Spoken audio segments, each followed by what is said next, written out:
Olá, muito boa tarde. No Sem Censura de hoje, nós vamos falar de saúde, vamos falar de música, de aposentadoria e vai ter muita fotografia. Nossos convidados são Cid Pitombo, ele é médico e ele criou o programa de cirurgia bariátrica do Hospital Estadual Carlos Chagas. Ele está aqui conosco para falar sobre a cirurgia, o sucesso, 2.500, né? Um pouquinho mais de 2.500. Um pouquinho mais. Estamos com Rodrigo Cruz, que é analista de segurança em internet e é um paciente do Dr. Pitombo e ele fez a cirurgia bariátrica e já perdeu 80 quilos, que é mais do que isso? Não, pra mim já tá show. Tá bom. 80 quilos tá bom. Tá bom. É razoável. É outro Rodrigo. Não, é menos um Dr. Cid. Muito bom. Estamos com Pedro Luiz, que é cantor, compositor, músico. Ele está lançando um disco, na verdade, é um... Como é que chama? Esse aí é um compacto duplo. Muito lindo. Mas ainda vê o CD, sai agora em janeiro também. Lindo. Vale Quanto Pesa. Pérolas de Luiz Melodia, em homenagem ao nosso querido compositor, que se foi em agosto de 2017, né? E que é um compositor querido seu. Muito querido, muita influência, muita referência. E estamos com Marcelo Romero, que é especialista em finanças pessoais e ele vai nos falar sobre qual é o melhor investimento para uma aposentadoria segura em tempos de mudanças na Previdência. Ou seja, está todo mundo apavorado, está todo mundo com medo e você vem nos assegurar, dizer que se a gente guardar R$5.000 por mês, a gente fica numa aposentadoria legal. Era só isso. E vamos ver quanto que a gente precisa economizar, Carol. Estamos com Cristina Granato, que é fotógrafa, e ela está comemorando 35 anos de carreira com um corpinho de 20. Agora já são 38. Já demorou, né? Já aumentou um pouquinho. Tá bom. Com o livro Carioca, são 685, né? 685. 700 fotos de mais de 1.000 personalidades.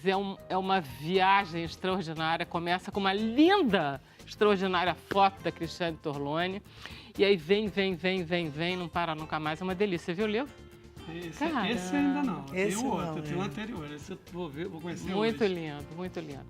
Carolina Rocha está aqui, ela vai explicar tudo para vocês como participar do programa hoje. É isso mesmo, porque ainda tem você aí de casa que está aqui no nosso sofá também, por meio das nossas redes sociais, participa com a gente no Facebook Sem Censura TV, no Instagram @Sem Censura TV e no Twitter é @scensura. E tem também o WhatsApp 99903-5329. Manda seu recado que eu vou passar tudo para os nossos convidados e para Vera. Boa tarde, pessoal. Boa tarde. Maravilha, Carol. Vamos pedir pro Pedro Luiz cantar, depois a gente conversa? Deixa ele aqui, você cuida dele bem pra mim aqui. Vou tentar, tá tão bonito. Pode ser que eu roube depois de um tempo. Vai ser o que a gente vai ouvir? A gente vai ouvir aqui, aqui batiza o projeto, que é Vale Quanto Pesa, que é uma das canções do Pérola Negra, o primeiro álbum do Luiz, né?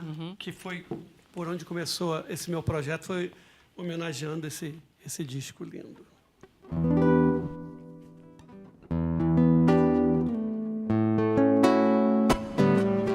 Quanto você ganha pra me enganar?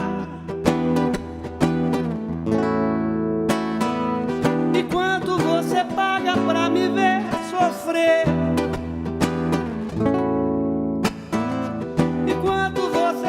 Pra me derreter, sou forte feito cobra coral, semente brota em qualquer local, um velho novo cartão postal, aquela madrugada deu em nada, deu em muito, deu em sol, aquele seu desejo me deu medo, me deu força, me deu mal.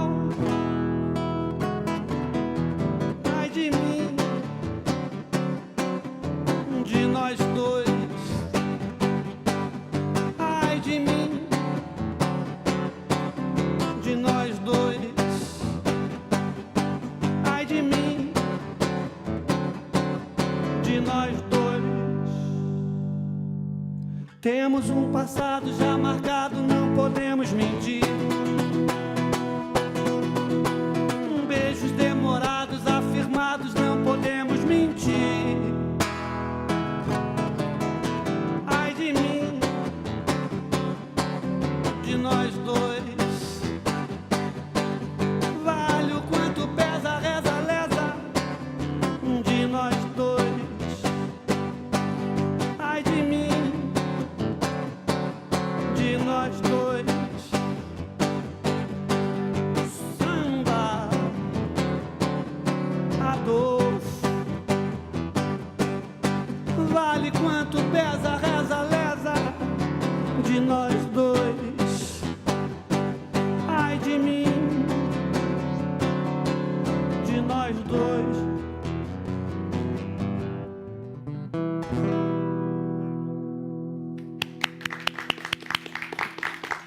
pode voltar. Eu achei que você ia ficar naquele tom lá em cima, no começo.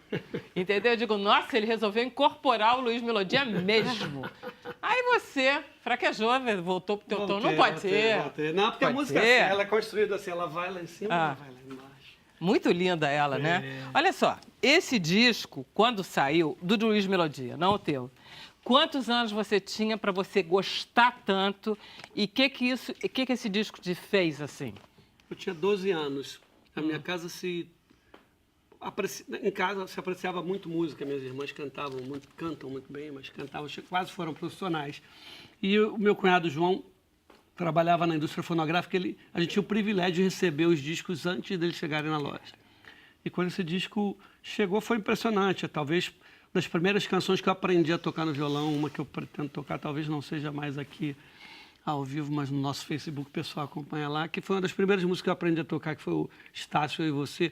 Muitas músicas desse disco, e a diversidade, Luiz, né? O Luiz foi muito questionado na época como um negro do Morro do Estácio não toca samba, não Fica faz fazendo samba. essa coisa de rock and roll. Não, ele fazia samba também. O Estácio, Eu e Você é um choro-canção com estrutura super de choro-canção, mas tinha o Praquetá, que é uma canção mais rock, e tinha coisas mais de gafieira e coisas de blues. O Luiz respondeu a esses críticos que o questionaram que tudo interessava a ele. Isso, para mim, é muito exemplar de como eu construí a minha história e minha carreira também, fazendo aquilo que a inspiração me leva a fazer. Ele abriu uma possibilidade enorme de Com você. certeza. O que eu gosto é o que é bom. E vocês gostavam de rock, não tem como, gente. Não, de rock e de tudo. Lá em casa tudo, a audição era muito generosa, mas tinha amigos meus que ouviam só mais rock, outros que só mais MPB.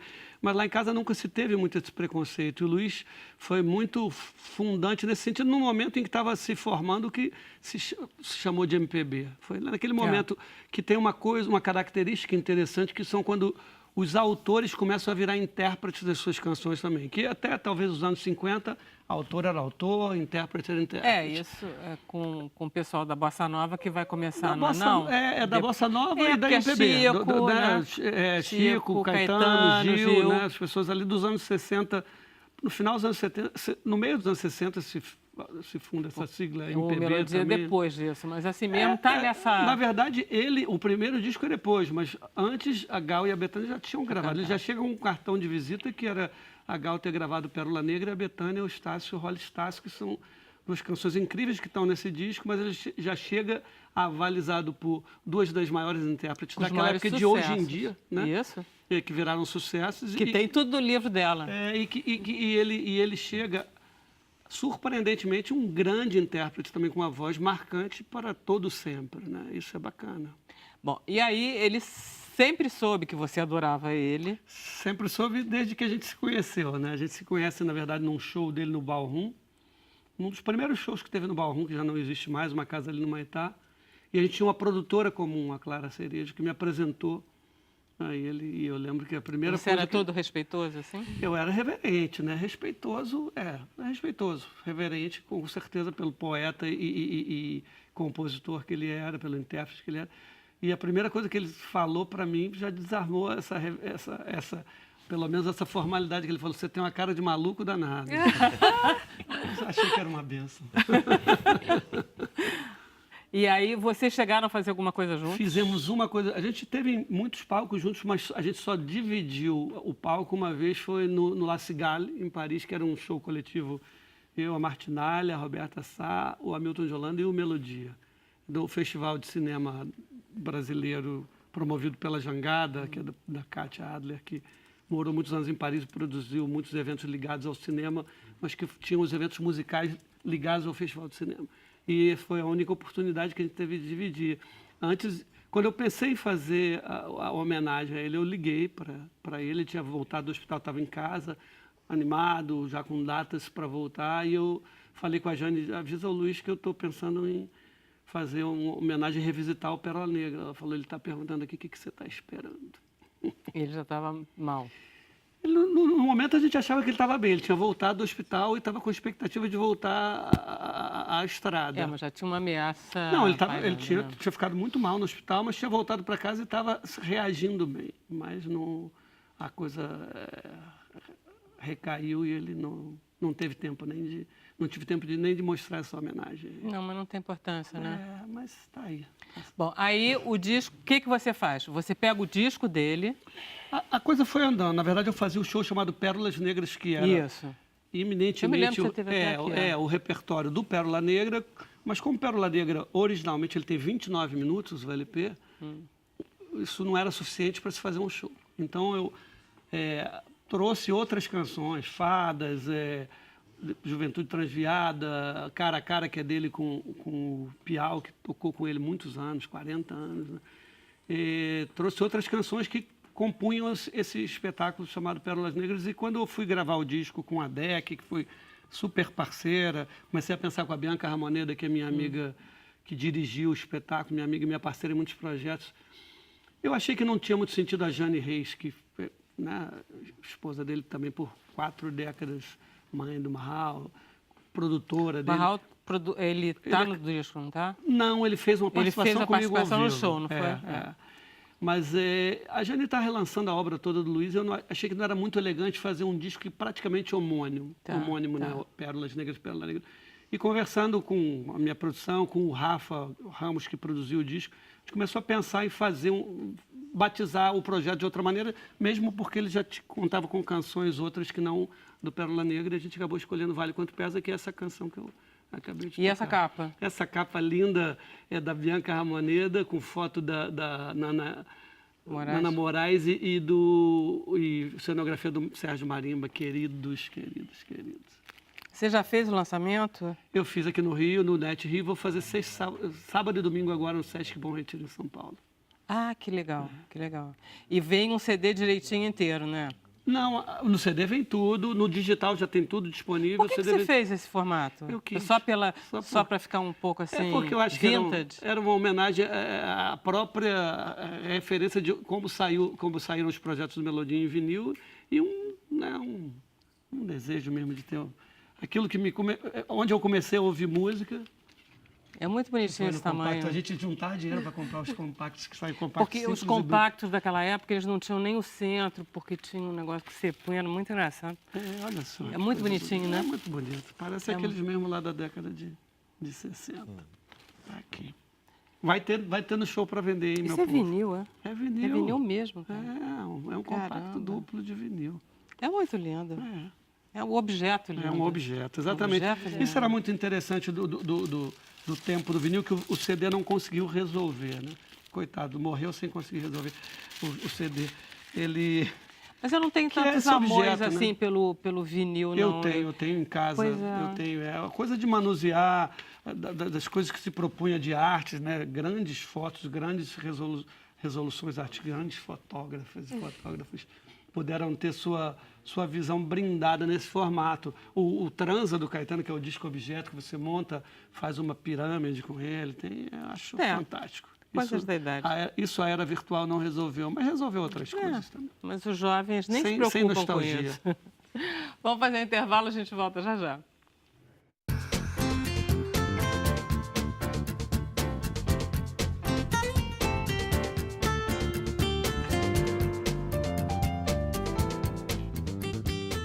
Estamos de volta, Carol.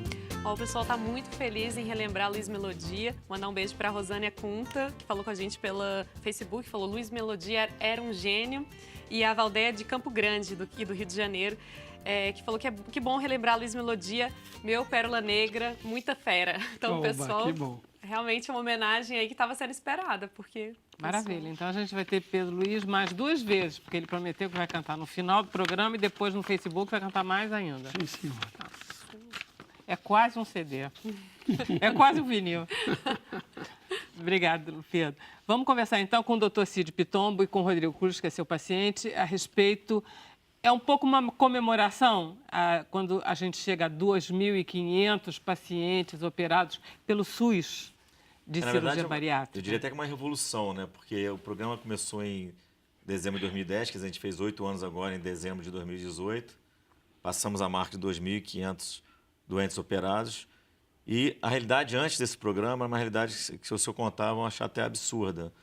Mas operavam aqui no Rio de Janeiro, toda a rede pública, municipal, estadual e federal, cerca de 20 doentes por ano. pelo método aberto, abrindo o abdômen do paciente. Quer dizer, isso era uma coisa que nunca ia acabar, nunca ia chegar a número nenhum. E o Programa Estadual de Cirurgia Bariátrica, que começou em dezembro de 2010, ele começou operando cerca de 20 doentes por mês e hoje a gente opera 40 doentes por mês, todos por laparoscopia, que é minimamente invasivo, né? Você não abre o abdômen do paciente. Quando você fala isso para a população de baixa renda, é uma outra realidade, né? Porque esse paciente volta logo para a força de trabalho, ele volta logo para não ter mais quem que tenha que cuidar dele em casa, a recuperação é mais rápida, você tem menos complicação. Então, isso foi realmente uma revolução. Há quanto tempo o senhor opera cirurgia bariátrica? faço- Por que o senhor passou a fazer essa cirurgia? E quando eu voltei para o Brasil, em 95, Depois de estudar fora? nos Estados Unidos, eu fazia cirurgia laparoscópica muito avançada, eu era muito novo. E aí eu já fazia várias técnicas de esôfago, de suprarrenal, que na época quase ninguém fazia isso no Brasil. Mas depois de um tempo eu vi esse assunto de cirurgia bariátrica e resolvi voltar aos Estados Unidos, rodar alguns centros e vi que era uma coisa revolucionária, uma coisa que me interessava pelo treinamento que eu tinha. E, coincidentemente, eu era amigo de vários grupos lá que estavam também começando a cirurgia bariátrica. Então, esse ano fazem 20 anos, quer dizer, que eu já faço cirurgia bariátrica. Eu comecei há 20 anos atrás. Me diga uma coisa que eu nunca entendi, se não for muito complicado explicar. Por que todo mundo que é operado, que faz a cirurgia, ele deixa de ter problemas de diabetes, mesmo se volta a engordar? Não, isso aí é o seguinte... Isso não é verdade? Isso acontece? Na verdade é o seguinte, não, se engordar pode ser que... Na verdade, a gente não cura o diabetes com a cirurgia, com o modelo de cirurgia bariátrica, a gente não cura o diabetes. O que acontece é que, numa observação de um médico até americano, em 95, ele observou, desculpa, em 2005, ele observou que grupos de obesos operados, eles operavam, faziam cirurgia bariátrica e resolviam o diabetes. Ou seja, o doente operava, ele era diabético tipo 2, né? E ele operava e sumiu o diabetes. Parava de tomar insulina, parava de tomar as medicações de diabetes. E aí foram estudar o porquê disso. E esse chegou a algumas conclusões.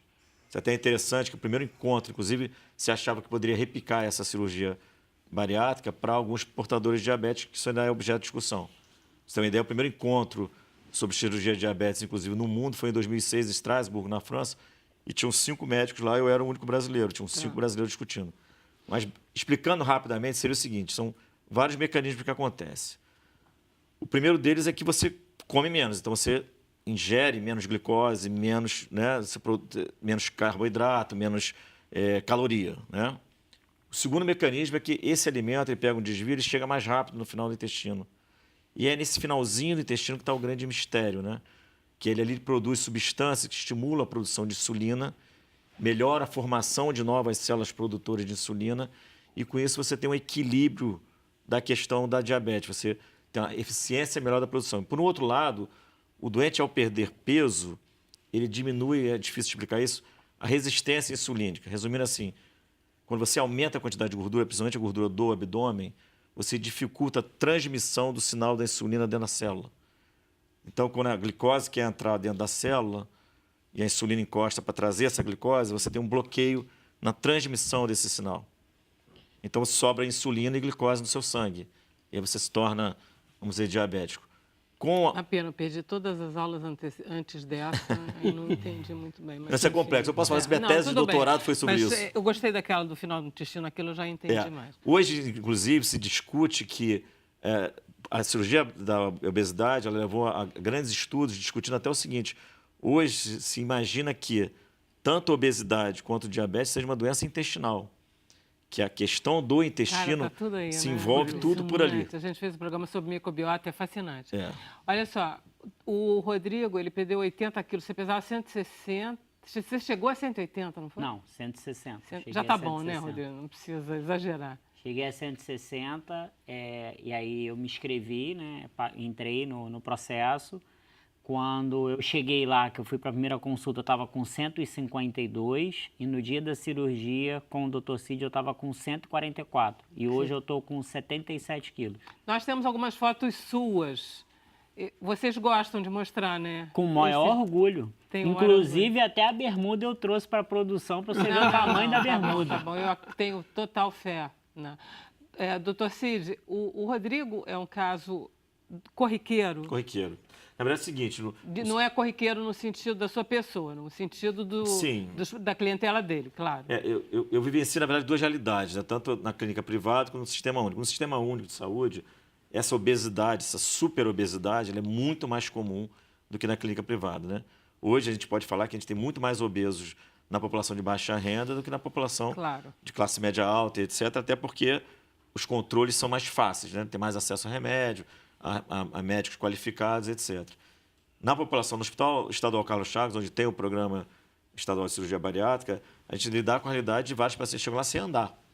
Doente de 350 quilos. Pessoas presas em casa, A gente né? operou uma doente há alguns meses atrás que, para operar, ela perdeu 120 quilos. Ela pesava 320, perdeu 120 e operou com regime 200. alimentar? Com regime alimentar.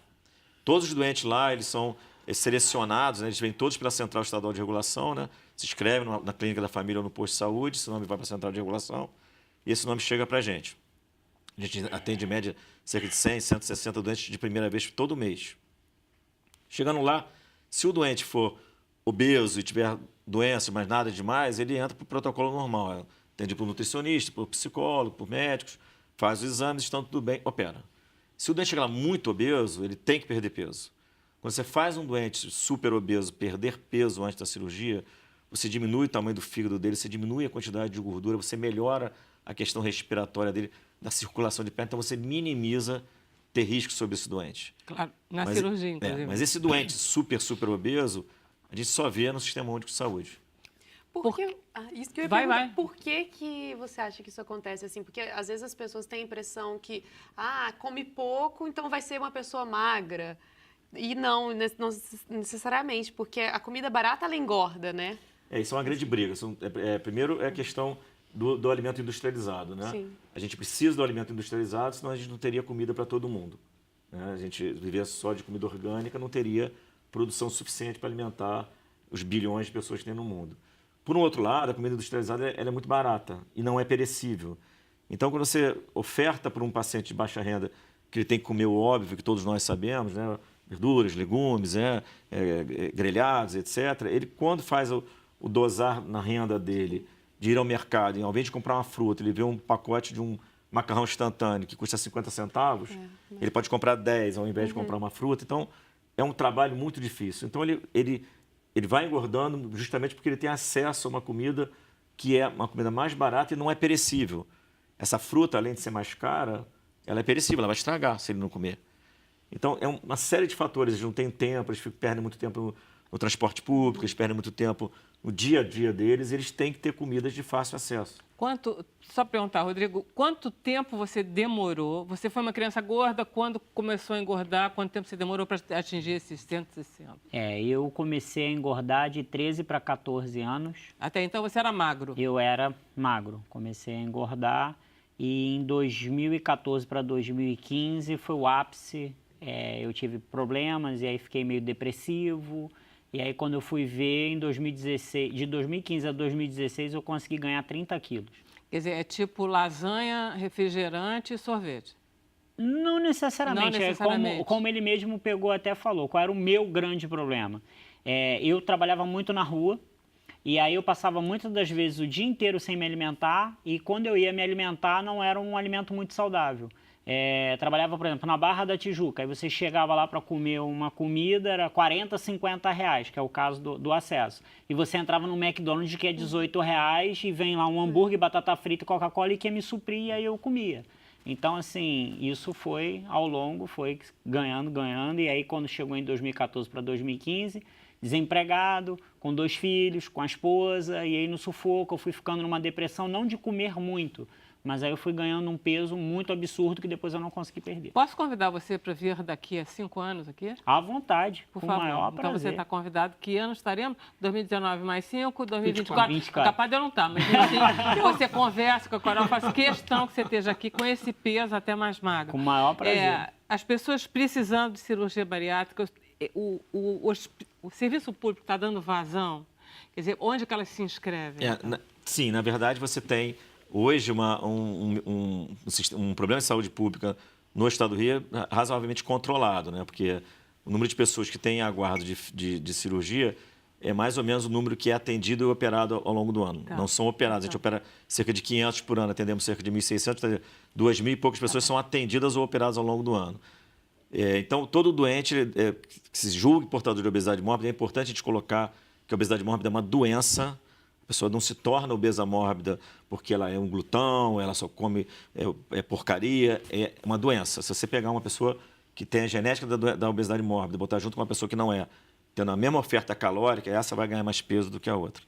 Então, o paciente que se julga que é portador de obesidade mórbida deve procurar uma unidade básica de saúde, posto de saúde ou clínica da família, dizer que está interessado em se inscrever no Programa Estadual de Cirurgia Bariátrica. Esse nome é colocado na Central Estadual de Regulação e esse nome é enviado para a gente. E qualquer dúvida, procurar a Secretaria do seu município de saúde. Maravilha, doutor Cid. Muitas dúvidas vão aparecer, né, Carol? Certamente. Muitas. Obrigada. Obrigada, Rodrigo.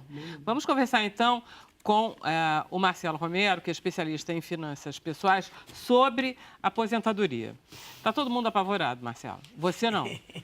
Porque você já resolveu o seu problema. Como é que você... Não, eu estou interessada porque eu acho o seguinte, a gente primeiro resolve o nosso, não é aquele negócio? Primeiro coloca a máscara em você e depois da criança, no seu filho pequenininho lá, não sei o quê. Então, como é que você resolveu o seu problema da aposentadoria? Não, eu acho que, sem dúvida, o ambiente que a gente está vivendo e toda essa discussão a respeito da reforma da Previdência gera um componente de incerteza, né? Que em investimentos, isso sempre... é um motivador de ação das pessoas, né, dos investidores. E as incertezas que esse ambiente mostra na mídia e tanto também no debate político acaba fazendo com que as pessoas comecem a olhar mais e se preocupar mais com o planejamento da sua aposentadoria, né? Desde no sentido das incertezas em relação à idade mínima para se aposentar, o tempo de contribuição, as regras de transição, que eventualmente também devem mudar, e até mesmo os tetos das diversas escopos de previdência social. Então, a previdência privada pode vir a ser uma boa alternativa complementar, né? Vamos falar em relação a quem é que está se sentindo ameaçado com a aposentadoria. Eu, por exemplo, não estou me sentindo. Por quê? Porque eu sou funcionária pública, eu já poderia ter me aposentado e... eu estou na situação de direitos adquiridos, ou seja, qualquer reforma não vai mexer no que eu tenho. Estou certa? Depende muito do tempo, né, que você já contribuiu. Não, eu contribuí, já poderia ter me aposentado por idade, não me aposentei, certo. Eu estou com tudo certinho e tal. Então, eu não me sinto ameaçado por uma reforma. Já a Carol, não é o caso dela. Ela tem diante dela tempo de trabalho e... ela tem uma situação diferente, ou seja, certo. Ela é um alvo perfeito para pensar no futuro dela de aposentadoria. Quanto você tem, Carol? Tenho 31 anos. Tá vendo? Maravilha. Então, sim. Ela com 31, que ela se aposente com 65 ou 70 ou 60, ela tem que pensar nisso agora?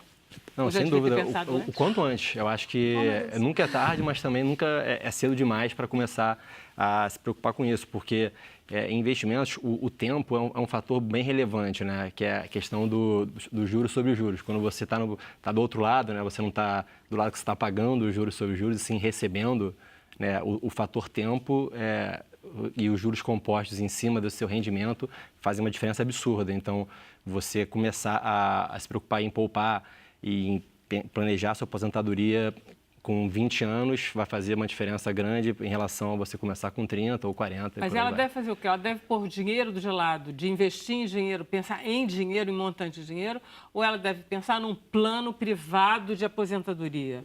Ou seja, um plano que pode dar errado, porque existem aposentadorias... Também não é tão confiável, assim, eu não sei escolher entre as ofertas do mercado aí, não vejo algo assim tão... Poxa, a Previdência, que era algo tão assim, que todo mundo confiava, está mudando, o que dirá as cartelas privadas, né? Isso que essa insegurança que eu acho que passa para a minha geração. Sem dúvida. Eu acho que a melhor solução, né, nesse momento é justamente, assim como quando você tem alguma enfermidade, né, uma doença, procura um médico, é sim procurar um especialista em investimentos que vai conseguir te orientar melhor qual a melhor solução e mais adequada ao seu perfil, tolerância de risco, a sua disponibilidade periódica de investir, para você poder chegar lá, quando você, de fato, for se aposentar, poder viver uma Mas esse tranquilidade. especialista aí não é que nem médico do serviço público, não tem assim, a gente, né? A gente não pode entrar no programa estadual, né? Não tem um programa, não tem um SUS. Para regulação. Não, sem Entendeu? dúvida. Assim, isso aí tem mudado, assim, justamente a tecnologia tem possibilitado uma democratização maior do acesso a esse tipo de serviço. Que até pouco tempo era realmente exclusivo para pessoas que pudessem pagar, né? Pois é, então você ia para o banco, aí você começava com o gerente do banco, não passava Exato. disso, né?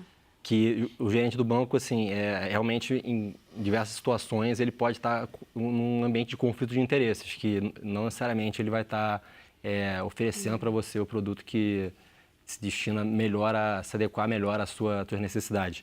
Eu acho curioso que o objetivo final, né, do educador financeiro, do especialista em investimento, acaba sendo bem similar, por exemplo, a um médico, onde a saúde financeira da pessoa, né, ela conseguir ter uma independência financeira, tem tudo a ver com ter uma qualidade de vida maior para a vida dela, né? Então, acho que isso aí faz muito sentido pensar dessa forma. E tem outro fator também que é bem importante, que acho que também é um dos mantras que os educadores financeiros costumam dizer, que é a questão de você também saber abdicar do gasto que você tem hoje para poupar e poder, eventualmente, no futuro, ter usar esse montante para uma coisa que você queira se planejar. Ontem nós tivemos um educador financeiro aqui e ele disse que a gente deve fazer 50, 20, 20, 10. Muito interessante porque é simples. 50 todas as despesas, 20 lazer, 20 investimentos e investimento em poupança, e 10 a gente deve doar o dinheiro. O que você acha de 20% para a gente investir no salário da Carol, claro? Ah, gente, o que eu devo fazer? Não, então, justamente, eu acredito que um dos instintos mais naturais, né, que a gente tem, que é a necessidade de recompensa imediata, né? Então, a gente sempre vai dar preferência a gastar hoje o dinheiro com alguma coisa que a gente queira comprar para ter aquele prazer, aquela recompensa imediata. Me corrija o doutor Cid, até acho que é nível fisiológico isso, né? Hormonal. Você tem uma recompensa por ter aquele prazer imediato. E você deixar de gastar agora para poupar e aplicar num investimento que vai render juros sobre juros durante preferencialmente por um longo prazo, que você conseguir manter por mais tempo, você vai oferir mais esse benefício de longo prazo, faz muito sentido. Mas não existe uma regra, eu não diria que existe uma regra, uma fórmula perfeita, né? Acho que para cada pessoa, para cada objetivo, vai variar. Isso depende muito se você quanto você quer manter do seu padrão de vida atual e qual é o seu padrão de vida atual. E isso vai fazer... Acho que todo mundo quer manter o máximo possível, quer dizer, ninguém quer perder qualidade de vida e padrão de vida, né? Sim. Então o doutor Cid me fez emagrecer e você vai me ajudar a engordar a conta bancária, é isso? A conta bancária, né? Ele me emagreceu o corpo e ele vai engordar a minha conta bancária, é isso? O sentimento que você vai ter vai ser o mesmo, abdicar de algum prazer imediato para ter uma recompensa maior. McDonald's uma nunca qualidade de mais. vida Não, maior. isso aí já nunca mais. Marcelo, a Leninha Farias aqui no Facebook mencionou o plano ter que ser solidário, o plano privado ter que ser solidário para oferecer garantias. Explica pra gente o que é plano solidário, plano... A previdência privada, como eu estava comentando inicialmente, tem sido uma boa alternativa, sim, se o objetivo da pessoa, do investimento da pessoa é a aposentadoria. Hoje em dia, a gente tem os famosos planos PGBL e VGBL, que essas siglas não são tão importantes. Basicamente, o plano PGBL, ele significa para pessoas que são assalariadas, que fazem declaração de imposto de renda completa, e o plano VGBL, ele é destinado às pessoas que não necessariamente fazem a declaração completa. Isso é fácil da gente achar? É PGBL, PGBL. É só um nome. VGBL, PGBL. O gerente vai saber qual que é PGBL e qual que é VGBL. Tá. Viu, Carol? E daí você monta seu plano e você atrela esse plano a algum fundo previdenciário, que vai ser basicamente similar a um fundo tradicional de investimentos, que pode ser composto por ativos de renda fixa, ativos de renda variável, eventualmente. Uma nova legislação relativamente recente, de 2015, até flexibilizou um pouco mais esse tipo de alocação e motivou gestores independentes começarem a entrar mais nesse mercado. Então, hoje a gente já tem produtos melhores do que a gente tinha há tempos atrás e a custos mais baixos também, principalmente, o que até motivou os grandes bancos de varejo a buscarem, terem que baixar as suas taxas para poder competir com os novos fundos que estavam entrando no mercado. A Lúcia Regina, que sempre fica com a gente aqui no WhatsApp, ela mencionou que conhece pessoas que fizeram planos privados e faliram. Então, o que seria essa diferença que você falou? Estão ficando melhores?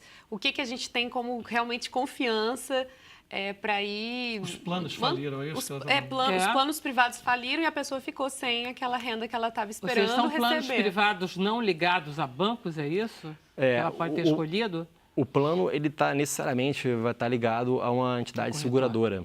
Né? A uma seguradora. A uma seguradora. Eu não me recordo de, no Brasil, um plano que a seguradora tenha falido e, pelo menos, não tenha sido adquirida por outra. E que passasse todos os planos dos segurados para ela. Ficasse com esse passivo. Eu me lembro só do escândalo da KPM, mas isso tem mais de 40 ou 50 anos. Então, assim, eu acho que o que pode acontecer são fraudes, eventualmente, né? Ela pode estar, se ela não tiver vinculada realmente a uma seguradora, for algum esquema de fraude e tal. A nada confiável, né? Exato. Tem que prestar muita atenção. Por isso que é importante justamente a questão de uma orientação de mínima de um especialista para poder orientar se ela fazer um PGBL, um VGBL. É saúde, né? Existe a mesma coisa que a saúde do corpo. Tem que ser alguém Existe confiável. algum serviço, algum site que a gente possa consultar com garantia? Justamente, existe atualmente esse movimento das fintechs, né? Eles estão realmente democratizando e dando acesso a esse tipo de serviço de uma forma bem simples, que assim, simplifica bastante o processo, que todas essas siglas perdem relevância no momento que você tem uma abstração maior de tudo ali e consegue fazer tudo online, através de aplicativo, e com uma qualidade que eu diria que é excepcional, assim, e algumas, inclusive, oferecem justamente também um consultor humano junto com o serviço de consultoria digital. Então, assim, eu acho que esse movimento pode ser uma solução. Você acha que a gente vai no Google e põe lá, quero me aposentar, e aí a gente consegue e aí a gente vai vendo e consegue leigamente selecionar alguma coisa legal, decente? Acredito que sim. Eu acredito que hoje em dia as alternativas já estão bem mais fáceis para o investidor, pessoa física, conseguir encontrar. Não precisa ficar limitado. Você acabou não contando, né? Qual é o seu plano, né? Não, é porque justamente eu acho que vai variar de pessoa a pessoa. Né? Ele deve ter um plano ótimo daquele que você paga R$200 por mês e vai ganhar R$5.000 no final. Você vê, deve ter uma coisa. Não, qualquer valor que você consiga ter a disciplina, né? De periodicamente tá colocando já faz uma diferença bem grande no longo prazo. Ok. Gente, dívidas. Dívidas e dúvidas, ele vai resolver pra gente. Dúvidas aqui, a gente vai pro intervalo, a gente volta já já.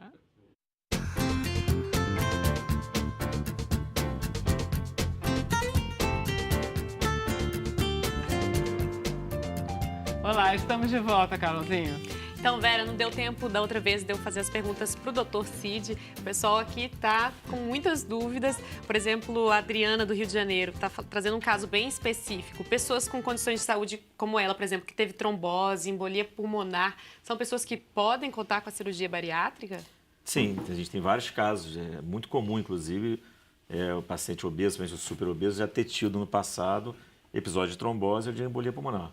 O único cuidado que é tomado, primeiro a gente vai avaliar o caso dela, obviamente, com muito cuidado. Mas, em geral, esses pacientes são avaliados também por um angiologista, por um médico, né?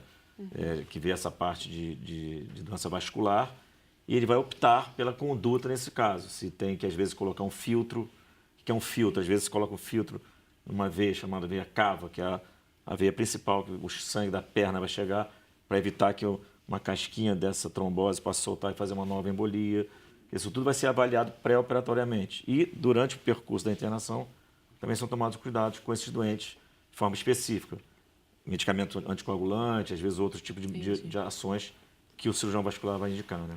A Deise Abreu também no Facebook está perguntando sobre a questão da pele. Depois, como é que retira ou se não é necessário, se é uma opção do paciente? Isso é uma coisa muito pessoal, né? O doente, ele vai ter a opção, depois de um ano e meio de operado, você vai avaliar se ele tem a necessidade, às vezes a necessidade estética, que é uma coisa, a questão estética é uma questão pessoal, né?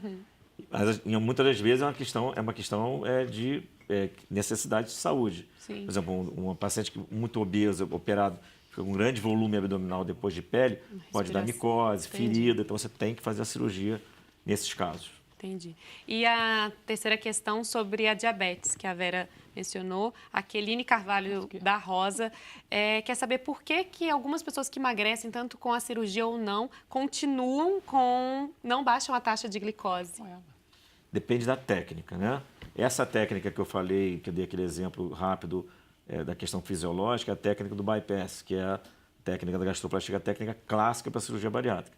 Existem outras técnicas que têm menos efeito na doença metabólica. Então tem que saber exatamente que técnica, se ela foi operada, que técnica foi feita, para ver qual é o resultado. Porque na técnica do bypass, né, da gastroplastia, que é essa que a gente faz em 99% das vezes, tanto na minha medicina privada quanto na pública, você tem a regressão, a resolução do diabetes, aí que vai variar entre 80% a 90% dos pacientes operados. Perfeito. Maravilha, Carol. O Rodrigo fica olhando, apaixonado pelo Dr. Cid. Paciente de cirurgião, adora o cirurgião. Paciente de fotógrafo, adora fotógrafo. Cristina, vamos falar do seu livro um pouquinho. Sei lá. Quando eu soube que ela O que você disse?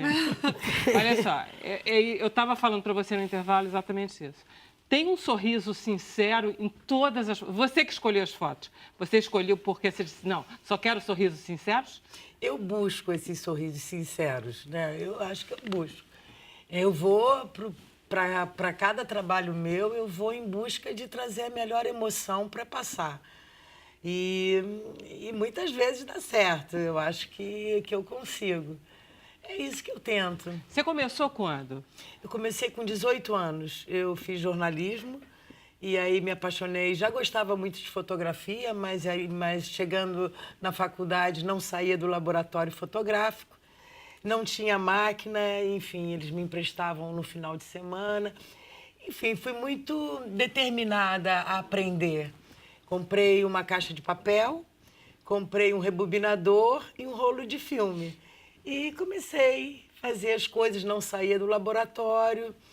E buscando coisas para fazer, fazia fotos na rua, totalmente diferente do que eu faço hoje. Trabalhei em jornal de bairro, jornal Bom Dia, que fazia São Conrado, Barra, Jacarepaguá, Recreio. Então você fotografava tudo, você fotografava a rua esburacada, o cachorro doente, as pessoas. Eu buscava sempre gente, sempre a minha coisa, eu gosto de gente. É claro que eu faço paisagem, mas eu gosto de gente e numa circunstância natural, né? Essa coisa que eu faço, né? Nessa coisa de bastidores. Eu busco aquele momento, né? Não tem a melhor Tem outra luz, característica. Todos eles, e todas as fotos, você deve ter outras, claro, mas você escolheu essas. Estão olhando para você. Escolher essas. Estão olhando para a câmera. Estão todos olhando e rindo. Não tem. Eu fiquei olhando, pode ser, das 685 que eu tenha perdido. Mas não tem, não. Estão olhando para a câmera e estão sorrindo. O que eu acho, assim, bacana é poder ter essa história, né? Poder ter guardado essa história com as datas, com os locais. E, enfim, eu acho que eu busquei isso, a confiança das pessoas, mostrar que realmente eu estava a fim de fazer uma coisa bacana. Eu acho que teve essa determinação minha durante esses anos, que quando eu te disse que eram 38, foi porque em 2010 eu lancei o meu primeiro livro, que era Um Olhar na Música Popular Brasileira, que só tratava de MPB. Eu tô. E aí ele tá. Então, e aí eu queria marcar os meus 35. Só que passou, porque esse livro eu comecei a fazer em 2014 e terminei em 2018. Então, passou um pouquinho mais da minha comemoração. Mas, enfim, eu também não pensava que eu ia chegar a 2018. E aí eu acho que tem muita coisa que ele falou do Marimba, do Sérgio Marimba, tem ele com a Solange, tem muita coisa que eu gosto. São coisas que passaram pelos meus olhos e que Tá vendo? sei Todo lá. mundo rindo, feliz para ela. Tem uma coisa, Pode passar o VT, Valdeci, para a gente ver, vai ficar mais bem focalizado do que na nossa mão. E vai por décadas, você dividiu. Sim, 1980. sim. Anos 80, 90. Eu até digo que foi a primeira vez que eu abri realmente meu arquivo. Porque quando eu fiz o meu primeiro livro, eu, como estou sempre trabalhando, então eu chego, mais um trabalho para o meu arquivo. Mas não tinha como acharam que eu deveria chegar até 2018. Enfim, quando eu comecei a abrir, eu achei que não ia ter... Eu achei que ia ter 360 fotos. Passou para 700. E mesmo assim, eu tive que tirar muitas fotos. Terei que fazer um livro logo em seguida para contemplar as pessoas que eu quero homenagear, que passaram por mim. Então foi horrível selecionar. É doloroso. Tanto é que eu acho que o próximo eu posso fazer uma pré-seleção e depois alguém faz essa última seleção, porque a última foto é de setembro de 2018. Sim, essa última. Cada década você pediu para alguém escrever uma coisinha. Não foi muito assim, não. Foi coisas até coincidentes. Porque, por exemplo, eu não esperava que a foto da Cristiane, que é a capa das diretas, abrisse o livro. E ele abriu e tem um texto. Então, isso não foi decisão tua? Não. Foi o que aconteceu. Aconteceu. As coisas acontecem, né? Sim, foi o que aconteceu. Então, tem fotos nesse livro que eu acho muito bacanas, porque eu não pude botar no primeiro, como o Zeca Pagodinho ganhando o primeiro disco de ouro, é logo no começo. Tem uma foto do Jamelão bem interessante também. Apareceu ali. Enfim, é um passeio. Mas, em hipótese nenhuma, eu posso dizer que tem todos os artistas. E tudo aqui é no Rio de Janeiro. Por isso você chamou Carioca? Sim, Carioca quem botou foi Geraldinho Carneiro, nosso imortal, que botou esse nome, que ele assina o prefácio. E por quê? 98% do meu arquivo é no Rio. Eu sou carioca da Gema, nascida em São Cristóvão. Eu achei que eu tinha que homenagear os lugares e tudo que esse estado me deu, né? Tudo que eu aprendi, todas as pessoas que me receberam. Enfim, é uma homenagem ao Rio de Janeiro, a cidade que realmente eu pude concretizar o meu sonho de ser fotógrafa. Você já lançou o livro? Lancei no Esse dia livro aqui 20... é uma raridade? Vai ser disputado a tapa, porque só tem... Nós conseguimos, teve um atraso, então a gente no dia 20 lançou só com 200 livros e graças a Deus a gente vendeu os livros no lançamento, no Parque Lage. E aí agora vamos ter os livros dia 5. Dia 5 é depois da manhã? Depois da manhã. E aí você vai fazer um outro lançamento? Olha, eu pretendo fazer outro lançamento em outros lugares, porque meus 2 livros ainda não saíram do Rio de Janeiro. E eu gostaria que ele visitasse outros estados, mesmo porque tem muita gente, tem baiano, tem mineiro, tem isso. Tem um mundo Brasil. De afirmar o espaço livraria, né? Legal. Sim.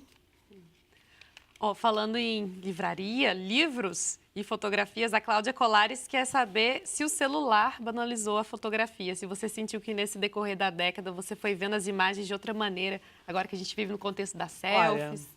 Olha, o meu livro começa nos anos 80, eu só passo para digital em 2003. Eu acho que hoje em dia todo mundo faz, eu acho que as pessoas perdem os melhores momentos tentando fazer e não vão ver porque elas não vão guardar. E se elas quiserem ampliar ou recordar, às vezes não tem qualidade. Não quero dizer que nem todos têm, mas tem uns que têm. Mas eu acho que as pessoas estão, sei lá, querendo pegar alguma coisa que não é para pegar, né? A gente tem que sentir primeiro, né? Então eu vejo as pessoas hoje assistindo o show entendeu? Hoje eu não vejo mais um artista dando um autógrafo, eu vejo uma selfie, não é isso? Então eu acho. E que você faz 2.000, mas não tem nenhuma.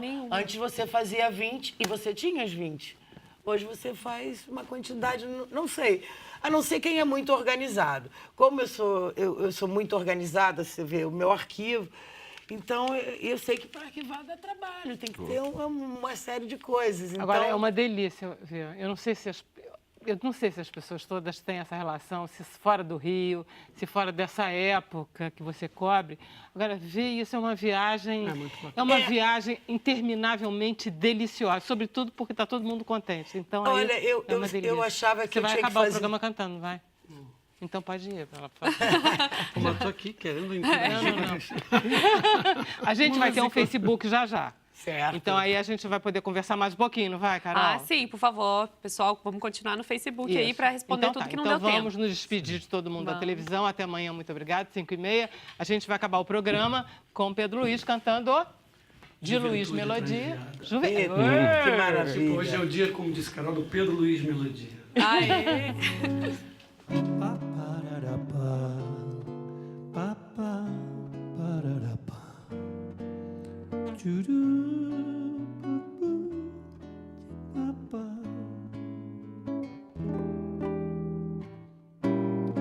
Lava roupa todo dia, que agonia.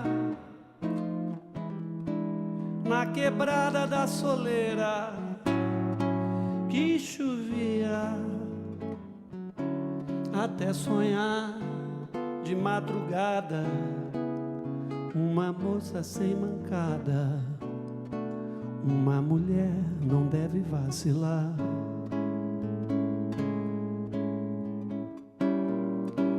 Eu entendo a juventude transviada e o auxílio luxuoso de um pandeiro. Até sonhar de madrugada, uma moça sem mancada. Uma mulher não deve vacilar.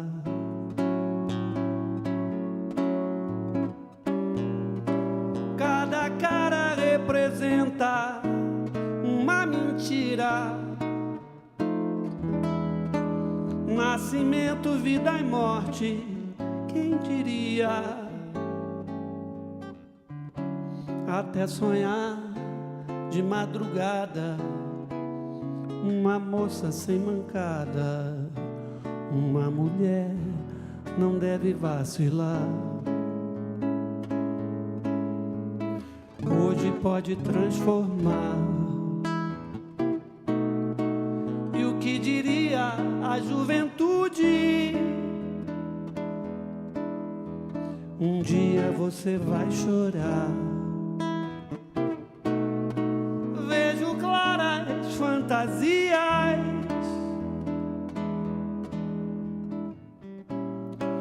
lava roupa todo dia, que agonia. Na quebrada da soleira, que chovia. Até sonhar de madrugada, uma moça sem mancada. Uma mulher não deve vacilar. Até sonhar de madrugada, uma moça sem mancada. Uma mulher não deve vacilar.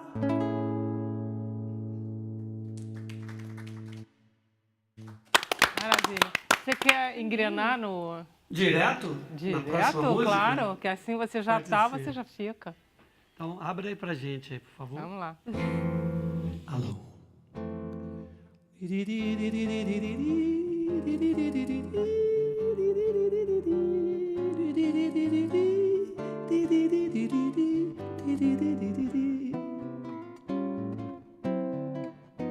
Vamos passear na praça enquanto o lobo não vem.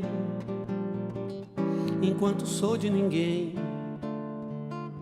enquanto quero te ver. Vamos passear na praça, enquanto sou de você, enquanto quero sofrer, curtindo dessa donzela donzela. Hoje o tempo está mais firme, abre mais meu apetite, cura e seca meu bronquite, algumas folhas de hortelã. Vamos circular a praça, prenda bem esse cansaço. Ainda vou passar no Estácio, o Estácio pode lhe querer. Vamos passear na praça, enquanto o lobo não vem, enquanto sou de ninguém, enquanto quero te ver. Vamos passear na praça, enquanto sou de você, enquanto quero sofrer, curtindo dessa donzela, donzela.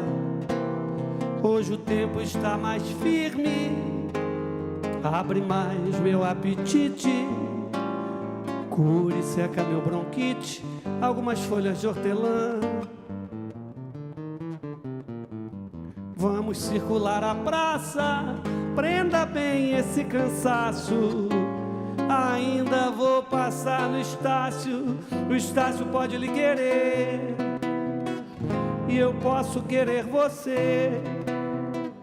Nós dois podemos lhe querer, o Estácio, eu e você.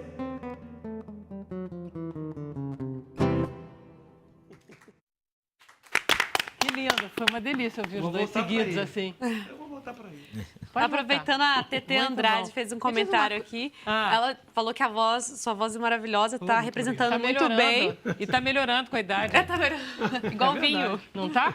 Eu acho. Eu E ela acha também. que no cenário das vozes masculinas isso não é muito comum, não. Ela acha que não tem muitos cantores, assim, com belas vozes. Não sei se foi um elogio aí dela, querendo se Eu tô destacar. tomando como elogio. Mas eu acho também. Ela falou mesmo. Que é errado. Olha, gente, o pessoal quer muito saber tanto sobre o livro. Tá tudo, tá super democrático Ótimo, então aqui. vamos lá. Vou jogando assim, vocês vão pegando. Ó, doutor Cid, é a Eliana, que mora no Ceará, em Maracanã. Ela falou que o filho dela fez a cirurgia bariátrica, emagreceu, mas voltou a engordar depois de 2 anos. E ele disse que se não fosse a bypass, isso não aconteceria. Eu não entendi direito o que ela quis dizer com isso, mas ela quer saber se isso é possível e que ele está pensando em fazer outra bariátrica, se realmente pode existir esse pensamento de que se não fosse a cirurgia, ele, sei lá, tivesse emagrecido de outra maneira.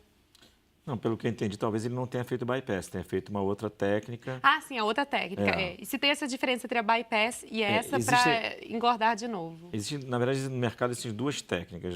Tem mais, tem várias, né? Mas as mais feitas são 2 técnicas. Uma é chamada sleeve, Já tá. que a gente só diminui o tamanho do estômago, faz um tubinho nele. E a outra é do bypass. Qual é a diferença de uma para outra, basicamente? A do bypass é de 1966, tem mais de 50 anos de estudo, a gente sabe resultados futuros a longo prazo. A cirurgia de sleeve, ela foi autorizada no Brasil em 2010. Apesar de já ter sido começar a ser feita um pouquinho antes, ela é uma cirurgia mais recente. Então, não se tem ainda estudos a longo prazo para saber se o doente vai se permanecer ainda magro. E na dos sleeve, se o doente não perder peso, pode-se pensar, dependendo do caso, em se converter para uma cirurgia do bypass. Talvez seja essa a questão que está sendo discutida aí. Essa diferença. Agora, quanto à questão do reganho de peso, isso é uma coisa que você pode observar num grupo pequeno de pacientes. Importante que ele volte à equipe que operou e rediscuta o caso. Ver se é um distúrbio comportamental ou se realmente há necessidade. Em geral, doentes que fazem a técnica clássica do bypass não devem ser reoperados porque não vai resolver. A entendi. técnica do sleeve, você pode converter no bypass. O bypass você não tem muita opção do que fazer, entendeu? Entendi. Marcelo, agora sobre a aposentadoria, a Maria Cristina Diniz está perguntando sobre as pessoas que ganham salário mínimo, né? Agora está em R$ 998. Nesse caso, existe um plano para esse público? O que ela pode focar? Né? Que tipo de quantidade de parcelas? Assim, lógico, Certo. a pessoa vai ter que ser menor, tal, mas existe mercado para... Não, sim, com Entendeu? certeza. No caso, até se uma pessoa recebe o salário mínimo, pode ser inclusive interessante ela optar por um plano que utiliza a tabela progressiva, que normalmente não é a mais recomendada, porque existem 2 tabelas de imposto de renda que você pode escolher na hora de montar o seu plano, que é a regressiva, que ela começa uma taxa mais alta, 35%, para até 1 ano, e vai caindo de 2 em 2 anos, 5%, até chegar a 10% da tributação para quem ficar investido mais de 10 anos, de 10 ou mais anos, que é a menor alíquota de qualquer modalidade de investimento disponível no mercado hoje em dia. Você não consegue nenhum outro tipo de investimento. Agora, se você tem uma renda menor, né, se você recebe salário mínimo, você pode até, inclusive, optar pela tabela progressiva, porque daí você vai acabar caindo numa tributação inferior ali na alíquota de padrão de imposto de renda, que chega até 27,5% no teto, mas começa em 7%, né, se eu não me engano. Mas se ela tem uma renda de salário mínimo, ela está na regra básica da Previdência, ou seja, quando ela se aposentar, ela vai ganhar um salário mínimo de Previdência. Sim, no sentido Isso mais... não tem erro, né? Ela continua recebendo a Previdência Social, né? Mas no sentido mesmo se ela eventualmente quiser contribuir ainda mais do que ela já ganharia pela Previdência Social.